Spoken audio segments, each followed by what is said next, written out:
about this. Right. And you go through it, and I, as a physician, I try to approach things kind of scientifically. You say, what is going to work? What has some evidence base to it? In the community of autism, there is a lot of information out there. Definitely. And a lot of it is not scientifically sound or has nothing to support it or disprove it to a large extent, except for ABA therapy. And so once we found out that ABA therapy has some scientific grounding to it, to me it was pretty much automatic that this at least is one thing we're going to do. And that started us in the Gift of Hope program. That's right. At that point, so that Colleen could learn ABA and continue that at home as well. And then you explore the other options, of which there are so many, so much about the diet, supplements, chelation. You do speech and occupational therapy as a matter of course for all these children, but trying to decide which of those other aspects of therapy and the biomedical aspects of it. Right. And we do follow some of them, and we've rejected others. Right, and those are tough to determine. Very hard to make decisions on that. What would you say for our families who are in the same boat, who are trying to decide, okay, maybe they've decided that certain courses of action are definitely for them. How do they weigh, how did you weigh the other alternatives to determine what was going to be what you would actually do or try? I felt there was more pros and cons, and to be honest, Brian is the one that not forced me, but we did a lot of discussing about the ABA, and after we did research and stuff, that we knew that it was the best thing for our son, because every child is different. Right. Regardless, if you have a typical child or a child affected with ASD, some children do great with the ABA, some people don't, some do great on the diet, some don't. So as a parent, it's very hard to make decisions on what is best for your child. But to a degree, the parents know their child best. Right. And so they can think, well, this seems to work for him or her, and these things I don't think are going to work. And that's really a hard thing, because a lot of parents and families out there with children with autism really believe what they're doing is best, and they have to. Sure. They have to believe that they're doing the best thing, and some of them will take that information and push it onto people. And so as another parent, you have to sort of learn to take all this advice, but not necessarily act upon it. And you don't have to criticize them for their choices, because they do need to believe what they're doing is right, but you have to believe what you're doing is right as well. And I think that point, every child's an individual, is a great point, and that the parents really do know their kids the best and what's going to work for your family. Absolutely. So, well, we are out of time, but thank you so much for coming in today and sharing your experience with us. Okay, thank you, Lori. Here at the Hope Center, parents learn to teach their children with autism. We thought this would be a marvelous place to get some input on how families feel about the way their children and families are treated in public. Too often, people in the community just don't know how to respond when faced with a child with autism. I'm here today with Tyra Grady, and she's been kind enough to talk to us about her son, PJ. Can you tell us a little bit about PJ?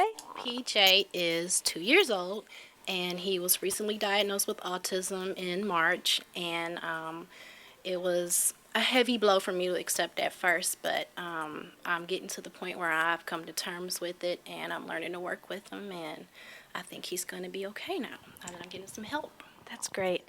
Now, in your short time of experiencing what it's like to live with a child with autism, have you ever run into anyone in the community that's been less than accepting of PJ and or his behaviors? I have many times, and I think it's because people assume that he's just misbehaving and that I am a parent who doesn't have control of my child. They don't understand that I can't tell him to stop or, sit down, and those are not things that he accepts to do easily. Especially when I'm in public, and how do you chastise a 2-year-old who is screaming, kicking, yelling, very strong, and you cannot reach him? People stare at you, people roll their eyes at you, they don't want to hear the noise. It's embarrassing. They watch you, and they whisper, and you can see this happening around you, and it's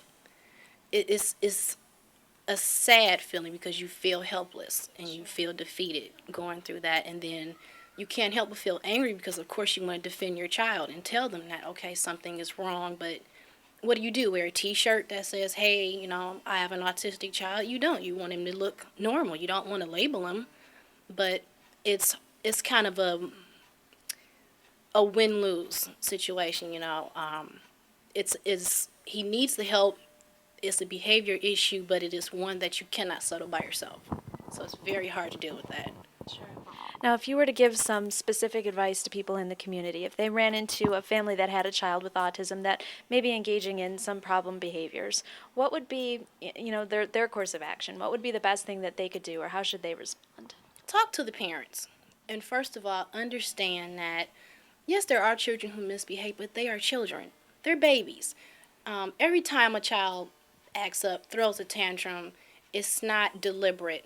They don't know what they're doing. They're not trying to hurt you. If you are ever in a situation where a child hits you, they don't understand. But you need to, as the adult, and you need to be supportive of your neighbors and your family members, friends. The only thing that is keeping me strong through this is family and support, and having people who understand my situation. They know how to talk to PJ, and they want to. That's another big issue. If you have someone who does not want to be bothered with a child that has special conditions, my gosh, you are in a terrible situation. I don't know where I would be if I didn't have the backup and the support. It's what drives you to keep trying, to keep going. You cannot give up. And without that help, I don't know where I would be without it. So a little more kindness and a little less judgmentalness. Yes, that goes a long way. It means a lot to you. It touches your heart. It makes you feel better.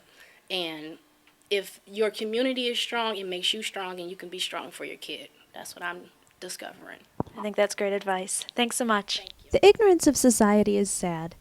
The fact remains, people just don't know how to respond. Children with autism are beautiful and angelic. Their behavior is usually the only thing that gives their disorder away. People are quick to make judgments in public, and friendships are lost because of a lack of understanding or empathy. We asked some of our families what would be an ideal way for people to respond to you when you're out and about in the community with your child, and you may find their answers to be surprisingly simple. Try not to judge. It's hard for parents to handle problem situations when other people are staring at them. They often say that it feels as if others are judging and making assumptions that they are just bad parents. Offer a hand or a kind word. Treat the child with autism the way you would want your child to be treated. And most importantly, teach your own children that it's important to be kind to everyone, no matter what their abilities. We are all bound together by friendship or family. At some point in your life, you will be touched by autism, and when that time comes, be open, be educated, be kind, and never give up on hope. With every breaking dawn, a brand new child is born. Someday they'll be full of hopes and dreams.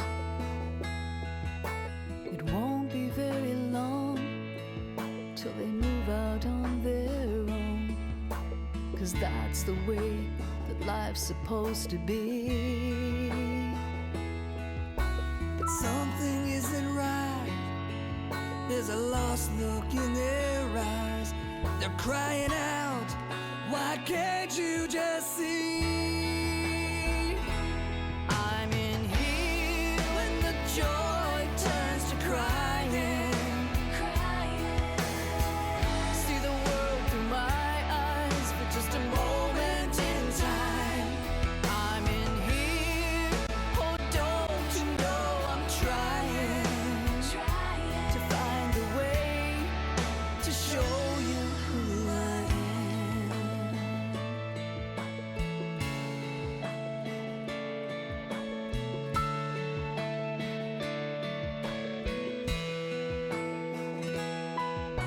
So through the years, through triumph and through tears, these are the ones who make their own